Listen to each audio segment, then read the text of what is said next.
Hello everyone dear students, TTC Jodhpur के इस channel पर आपका स्वागत है।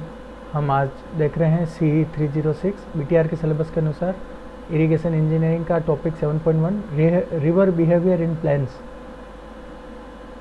नदियों के बारे में और नदियों के पैटर्न्स और उसका बिहेवियर के बारे में हम जानेंगे। हम बहुत सारी टर्मिनोलॉजी इसमें समझेंगे और रिवर कैसे बनती है, रिवर का कोर्स क्या है, इनके अलग अलग पार्ट्स के नाम, ये अभी हम इसमें जानेंगे। इनकी टर्म्स को समझने में, इसके दूसरे टॉपिक को समझने में बहुत समझ में आएंगे। वाटरफॉल, रिवर कैप्चर, इंटरलॉकिंग, स्पर्स क्या होती है, मीएंडरिंग क्या होती है, फ्लड प्लेन्स क्या होते हैं, ऑक्सबो, लेक्स और डेल्टा, इन सब चीज़ों को हम अभी इसमें समझने वाले हैं। तो हम अब शुरू करते हैं इस टॉपिक को। 7.1 रिवर बिहेवियर इन प्लेन्स। सबसे पहले ये पता होना चाहिए कि पानी जो फ्लो करता है वो रिवर्स, स्ट्रीम्स, ट्रिब्यूटरीज की फॉर्म में ये इस तरह से फ्लो करता है और इसका डेनुडेशन होता है, आच्छादन होता है ट्रिब्यूटरीज की फॉर्म में, स्ट्रीम की फॉर्म में, रिवर की फॉर्म में, और इससे ज़मीन का लोअरिंग होता है, मतलब ज़मीन कट के समुद्र की ओर जाती है। इसमें वेदरिंग प्रोसेस होता है, जो भी सेडिमेंट तैयार हुए हैं उनको डाउन स्ट्रीम में ट्रांसपोर्ट करना और उसको डिपॉजिट करना, ये रनिंग वाटर का काम होता है और स्ट्रीम का काम होता है। नदी का जो एक सोर्स होता है, इनिशियल सोर्स, वो होता है कोई अपलैंड होता है, कोई पहाड़ होता है, वहाँ से वो पानी निकलता है और बहता है नीचे ज़मीन की ओर। किसी लेक से या किसी डैम से निकलकर ये डाउन स्ट्रीम में चलती है। ये इनिशियल स्टेज में इसमें कोई ट्रिब्यूटरीज इसको ज्वाइन करती है। ये इनिशियल स्टेज में इसका स्पान बढ़ जाता है, मतलब ये इसकी पानी का वॉल्यूम बढ़ जाता है, चौड़ी हो जाती है, और प्लेन्स में होते हुए लास्ट में जाकर ये सी में, डेल्टा में जाकर, डेल्टा से सी में जाकर ये ख़त्म हो जाता है। तो ये इसका कोर्स यहाँ पर ख़त्म हो जाता है। कोर्स का मतलब है कि पहाड़ से लेकर समुद्र तक ये इसके अलग अलग जो फेज़ हैं, वो अलग अलग पॉइंट्स, इसके बारे में हमें पता होना चाहिए। जो प्रारंभिक पॉइंट जो इसका एरिया है, इसको अपर कोर्स बोलते हैं। आप देखेंगे, मैं इसको थोड़ा मार्क कर देता हूँ। ये यहाँ से यहाँ तक का एरिया है, ये अपर कोर्स है। फिर हम देख रहे हैं ये मिडिल कोर्स है इसका, यहाँ से यहाँ तक, और जहाँ प्लेन होता है ये यहाँ से, इसको मिडिल कोर्स बोलते हैं। और रिवर जब प्रारंभ होती है तो पहाड़ों से प्रारंभ होती है और वहाँ अपने इनिशियल स्टेज में होती है, वहाँ से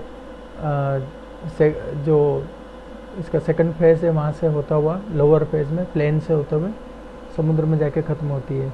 प्लेन्स में जो एरिया होता है उसको मैच्योर बोलते हैं। रिवर मैच्योर हो गई है और वहाँ पे जाके डेल्टा बन के समुद्र में जाके मर्ज हो जाती है। जो माउंटेन है वहाँ पर रिवर के उस जगह पर एक्शन के कारण से, पहाड़ के एरिया में जो दो टर्मिनोलॉजी जो हमें ध्यान रखनी चाहिए वो है कैचमेंट एरिया, जहाँ पर रिवर स्टार्ट होती है उस एरिया में, उस पहाड़ के उस एरिया को कैचमेंट एरिया कहते हैं, जो रिस्पॉन्सिबल है उस नदी में पानी लाने के लिए, जहाँ से कैच होती है, या इसको कहते हैं कैचमेंट एरिया या वाटर शेड। जैसे यहाँ पर ये दो माउंटेन है और इसमें रिवर पास हो रही है, तो इसमें यहाँ पे कोई छोटी छोटी स्ट्रीम्स आ जाती है, ये दो पहाड़ के बीच में यहाँ से पानी ये डिवाइड करता है। इसका जो ये रिज वाला एरिया है ये, और ये इसमें स्ट्रीम बह रही है, वैली में ये बह रही है। अब ये अपर कोर्स से निकलकर मिडिल कोर्स में आने की तैयारी कर रही है। यहाँ पर इसमें बहुत सारी ट्रिब्यूटरीज मिलती है आकर। तो ट्रिब्यूटरीज दो तरह की होती है, ऑब्लिक ट्रिब्यूटरीज, मतलब जो सहायक नदियाँ हैं, और राइट एंगल ट्रिब्यूटरीज। जो ऑब्लिक है ये इसलिए है कि जो इसमें इसकी जो मेन कोर्स है, यहाँ पर देखें आप, इस मेन कोर्स में हम इसका कलर चेंज कर देते हैं, किसी एंगल पर आकर मिल रही है तो वो ऑब्लिक ट्रिब्यूटरीज है, सहायक नदी। वो ऑब्लिक इस रूप में आके मिल रही है कि वहाँ पर आसपास जो सोइल है वो सॉफ्ट है, उसका वो कटाव आराम से कर सकती है।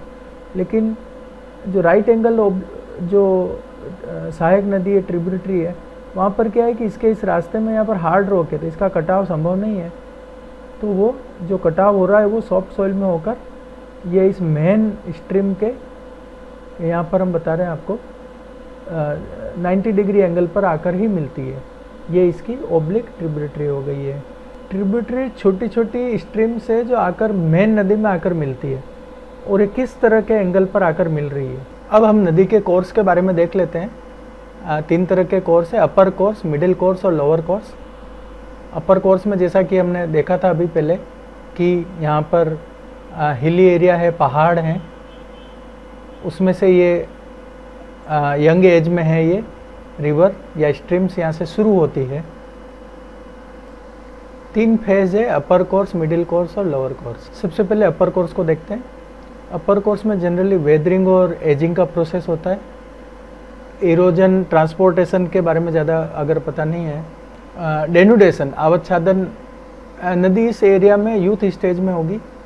इस यूथ एज में जो पत्थर से वहाँ से जो चट्टानों के टुकड़े टुकड़े निकलेंगे उसका कोरोजन होगा। ये जो एक्शन है ये यहाँ पर ये डोमिनेंट है।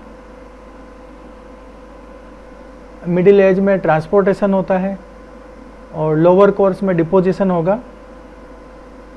ये प्रोसेस यहाँ पर इम्पोर्टेंट है, तीनों प्रोसेस, कोरोजन होगा, ट्रांसपोर्टेशन होगा और डिपोजिशन होगा।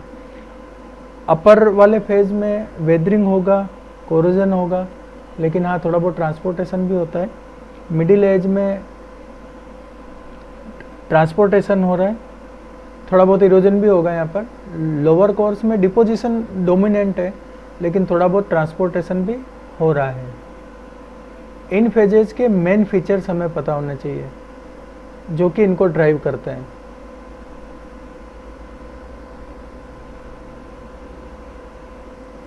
तो अपर कोर्स में वर्टिकल कोरोजन हो रहा है, मतलब डेप्थ ज़्यादा बढ़ रही है, बहुत तेज़ी से नदी नीचे गिरते हुए आ रही, तो वर्टिकल इरोजन ज़्यादा हो रहा है इसमें। और पहाड़ों के बीच में जगह भी कम होती है।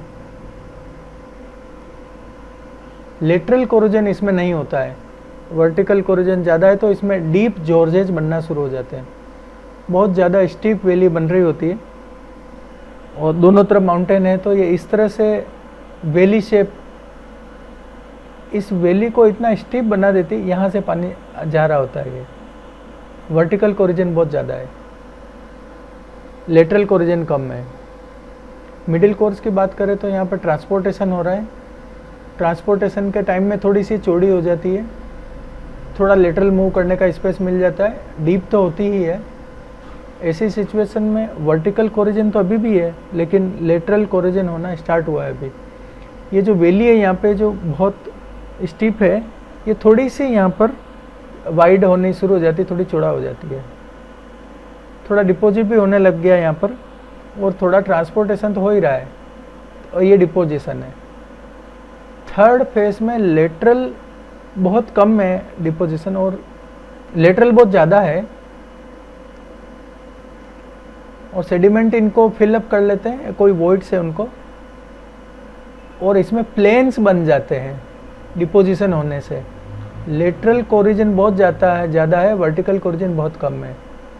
ये एल्यूवियल डिपोजिट्स है जिसको जलोढ़ मृदा कहते हैं, वो यहाँ पर मिल जाती है।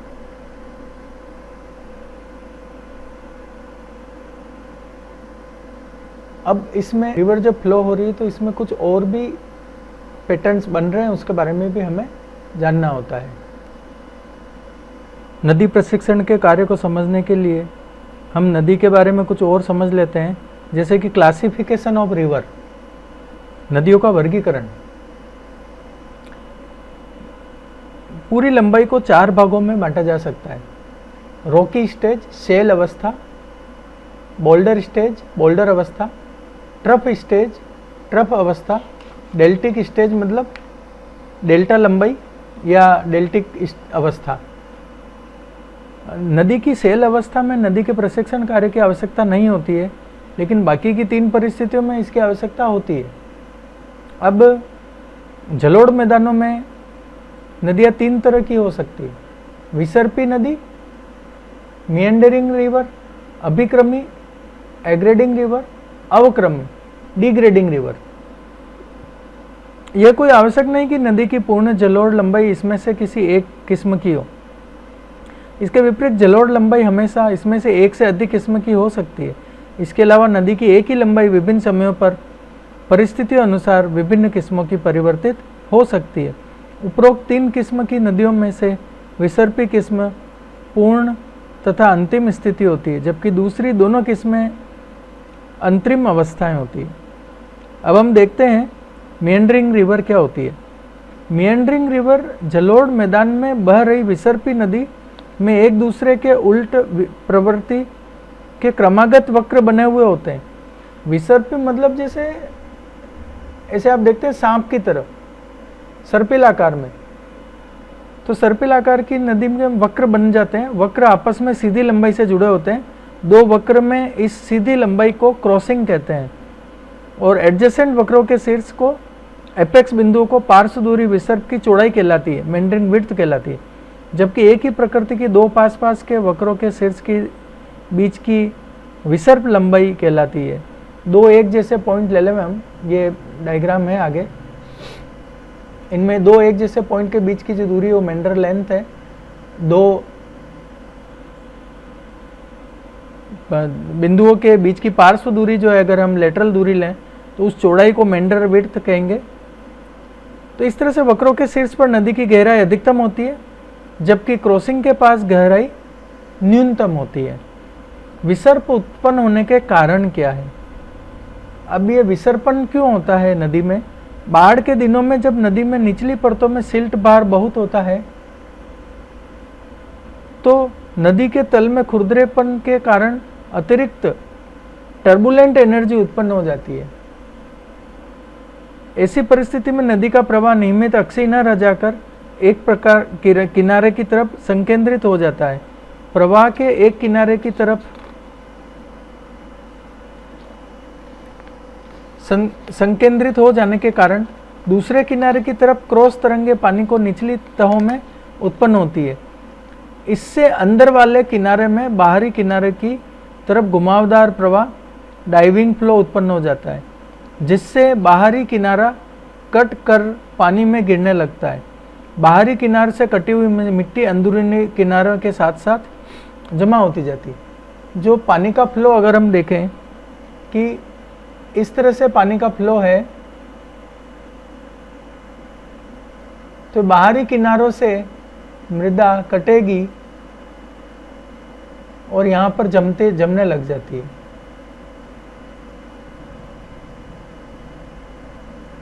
यहाँ पर इरोजन होता है, यहाँ पे जमाव होता है। बाहरी किनारे की कटान तथा अंदरूनी किनारों पर जमाव तब तक चलता रहता है जब तक संतुलन उपस्थित नहीं हो जाता। संतुलन परिस्थिति पूर्ण वर्ष निस्सरण तथा सिल्ट भार दोनों के परिवर्तन के कुल प्रभाव को दर्शित करती है। जब तक इस कुल प्रभाव में कोई बड़ा परिवर्तन नहीं होता, नदी लंबे समय के लिए अपना अस्तित्व स्थायित्व बनाए रखती है। यद्यपि अस्थायी तौर पर नदी की उच्च तथा न्यून प्रवाह अवस्था में थोड़ा स्कवरिंग और सिल्टिंग हो सकता है। पानी के कटाव को स्कवरिंग कहते हैं और जमाव को सिल्टिंग कहते हैं। ये यहाँ पर स्कवरिंग हो रहा है और यहाँ पर ये सिल्टिंग हो रहा है। यह निस्सरण जिस तक नदी अस्थायी तौर पर संतुलन में रहती है, प्रभावी निस्सरण डोमिनेंट डिस्चार्ज कहलाता है। यदि एक से दूसरे साल सभी अवस्थाएं बदल जाती है तो विसर्पण में भी परिवर्तन आता है। किनारों के अप्रदन में नदी के सिल्ट भार बढ़ जाता है, जो नदी के सिल्ट के रूप में जम जाता है। दूसरे शब्दों में, जब नदी के किनारों का स्थानीय अप्रदन होता है तो इससे नदी में सिल्ट भार बढ़ जाता है, जो नदी को सिल्ट वहन क्षमता से अधिक होता है। इससे थोड़ी दूरी पर डाउन स्ट्रीम पर ही नदी अतिरिक्त सिल्ट भार को इसी किनारे पर जमा कर देती है और विसर्पण प्रारंभ हो जाता है। विसर्पण निम्नलिखित तत्वों पर निर्भर करता है: डिस्चार्ज निस्सरण पर, सिल्ट भार सिल्ट लोड पर, घाटी की शक्ल वैली का शेप कैसा है और नदी के आधार पर किनारों तथा कटाव के प्रति प्रतिरोध। तो ये था मिएंडरिंग रिवर। अब हम देख रहे हैं एग्रीगेटिंग रिवर क्या होती है। एग्रीगेटिंग रिवर अभिक्रमी नदी अपने तल को किसी विशेष अनुलंब ढाल में परिवर्तित करने में व्यस्त होती है। इस क्रिया में सिल्टिंग हो रही होती है और सिल्टिंग करके ही यह अपनी विशेष ढाल बनाती है।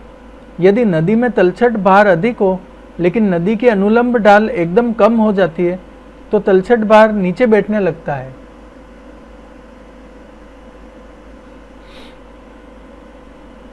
तथा अधिकतम क्रिया प्रारंभ हो जाती है। बैराज, वियर या बांध बना देने से नदी के अपस्ट्रीम तरफ अभिक्रमी क्रिया होती है। किसी सहायक नदी द्वारा एकदम से तलछट भार नदी में मिला देने से भी नदी अभिक्रमी हो सकती है। नदी की अभिक्रमी लंबाई प्रायः सीधी और चौड़ी होती है। नदी की चौड़ाई छोटी छोटी कई चैनलों के रूप में हो सकती है। अब हम तीसरा देखते हैं अवक्रमी river, degrading river. Weir, barrage तथा बांध के डाउन स्ट्रीम की तरफ नदी की कुछ लंबाई अवक्रमी होती है। अवक्रमी क्रिया अभिक्रमी क्रिया की जस्ट अपोजिट उल्टी होती है। अभिक्रमी क्रिया में सिल्ट भार नीचे बैठ जाता है जबकि अवक्रमी क्रिया में स्कवरिंग होती है। नदी में जहाँ कहीं एकदम से ढाल बढ़ जाता है तो वह अवक्रमी क्रिया होती है। विसर्पी नदी में यदि एक सीधा काट लगा दिया जाए तो काट वाला नदी का भाग अवक्रमी भाग होता है। निस्सरण तथा तलछट भार के एक निश्चित संयोजन के लिए नदी का अपना संरेखण, अनुप्रस्थ परिच्छेद और अनुलंब ढाल निर्धारित करना होता है।